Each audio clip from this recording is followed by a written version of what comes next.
Hi, thanks for joining me this week for our video on 5 ways that owning a home is actually cheaper than renting. So if that's what you're here for, stay tuned and we'll jump right into this content.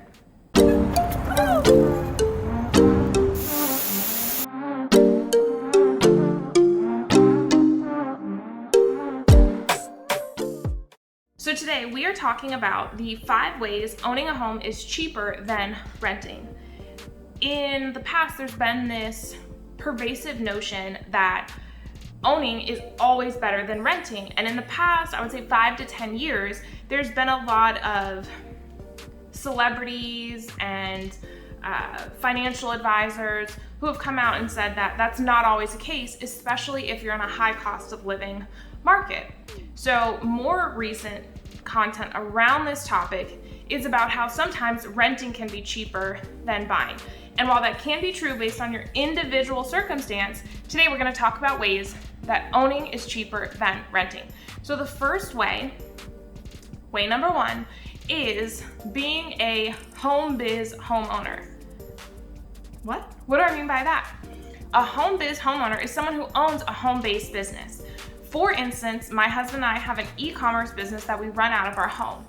That business opens us up to dozens and dozens and actually hundreds of tax write-offs that the average employee doesn't have access to. So even if you're a regular W-2 employee, if you have a home-based business, it opens you up to additional tax write-offs that really are traditionally reserved for the wealth. So by owning a home, you can have the extra space to create room for this business. Whereas if you are in a 1-bedroom apartment, there's not a lot of extra space around to have the space to work or to hold an inventory if that's what your business requires. There's literally hundreds of home business ideas, everything from e-commerce, which is what my husband and I have been doing for the past 4 years now, to network marketing, to running services out of your home. You can do so many different things and get a ton of tax advantages.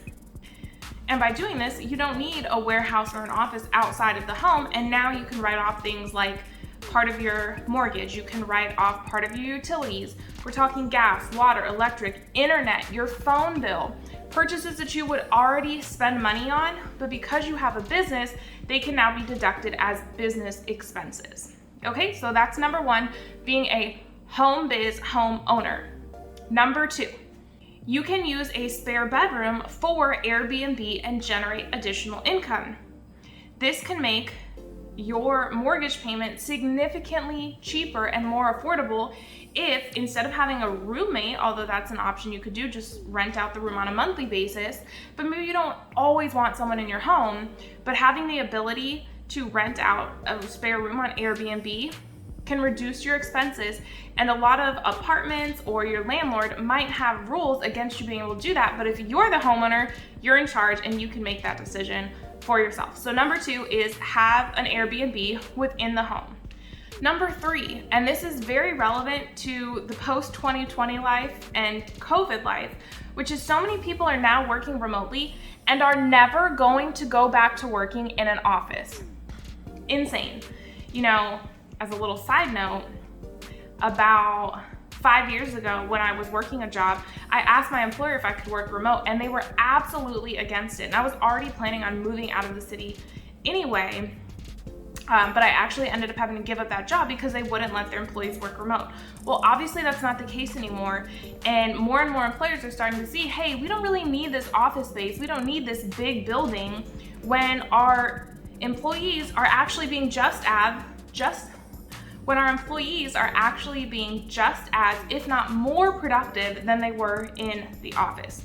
So that opens you up to be able to live outside of the city center, outside of downtown, into more suburban and rural areas. And I want to give you a quick example of the city that's just over my shoulder, which is Portland. If you wanted to live in the Pearl District and have at least 1,500 square feet, so we're equalizing here, 1,500 square feet. The average apartment that's 1,500 square feet in the Pearl District in downtown Portland is $3,800 a month. Whereas if you went over the river to Southwest Washington into Vancouver, The average purchase price last month, December 2020, was $430,000. If you put down 10%, which is the average down payment, so that's including everyone who's putting down 20+% and everyone who's putting down as 0 to 3%. The average is 10%, so that's the number that we used. Your mortgage payment, including property taxes, insurance, interest, all in, would be $2,900. So you're saving $900 a month for a similar space just because you can move out of the city center and now work remotely. And I didn't even get into the tax advantages of being in Washington, but we'll save that for another video. Number 4, equity.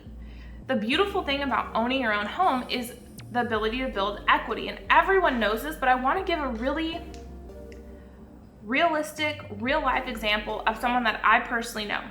I have a neighbor who bought 4 years ago in 2016. They sold 4 years later in 2020. By owning that house for 4 years, their house appreciated $100,000.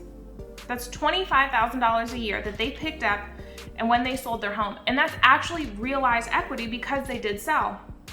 Obviously, equity is a very abstract idea until you actually go to put it on the market and see what someone's willing to pay.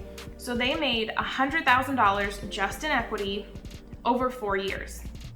You can never achieve that level of net worth increase, of financial increase, just solely from renting, because there's no way that you can save enough money on rent or haggle or negotiate to save $100,000 over the course of 4 years. And the beautiful thing about equity too is that it gives you the ability to pay off your mortgage and eventually have no mortgage payment, no rent payment. If you are a renter, you can never get to the point where you don't have to pay rent anymore. But when you're a homeowner, you can absolutely get to the point where you don't have to pay a mortgage anymore. And the only thing left for you to pay is your property insurance, any maintenance, and property taxes, of course. So that's number 4, is gaining equity and increasing your net worth. And that brings us to number 5 in our list of little known ways that owning a home is actually cheaper than renting, and that's control. And this is a big one. I really want you guys to wrap your head around, because when you are a renter, you don't have control over rent increases. When you have a mortgage, you've agreed to that mortgage payment, assuming that you have a fixed rate. Your mortgage payment isn't going to drastically change. If anything, you could refinance and you could get a lower monthly payment as you gain more, going back to number 4, equity in your house. What happens if your landlord wants to sell? You're forced to move now and incur moving expenses that you might not have planned for. And you have absolutely no control on when or if this happens. This was a scenario of a friend of mine who was forced to move 3 times in 5 years because her landlords kept wanting to sell their house, and she was forced to move. So she incurred not only the initial time that she moved in, she incurred 3 additional moves and the expenses that go along with it. Whereas the average homeowner stays in the home anywhere from 5 to 7 years, and over that time is picking up equity every single year, every single month that they're paying down their mortgage, and hopefully their property value is also going up in the meantime. So control is the last way in this video for little known ways that owning a home is actually cheaper than renting. And I want to give you guys a little bit of a bonus, because I know that if you have a pet, that pet is part of the family. That's your baby, right? Leave a comment, let me know if you agree with me. My pet is my baby. It's part of the family, can't live without it, right?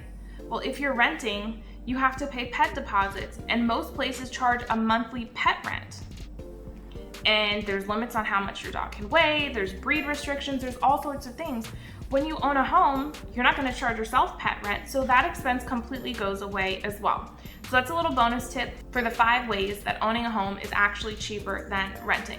If you like this video, make sure to give it a like, hit the thumbs up button, subscribe, follow my pages, make sure to get tuned in. And if you know anyone who's looking to move within or relocate to Southwest Washington, I would absolutely love to help them. There's nothing I love more than talking to people about the different neighborhoods and the different options right here in Vancouver and Camas, Washougal, Ridgefield, Battleground, and all over Clark County here in Southwest Washington. So if that's you, you can give me a ring at 360-818-4438. I'd be happy to chat, no pressure. And if you're ready to make a move and sell your house, please give me a call, because it's time for you to find your home with Hal. So I will see you guys next week for another video in the series. Bye.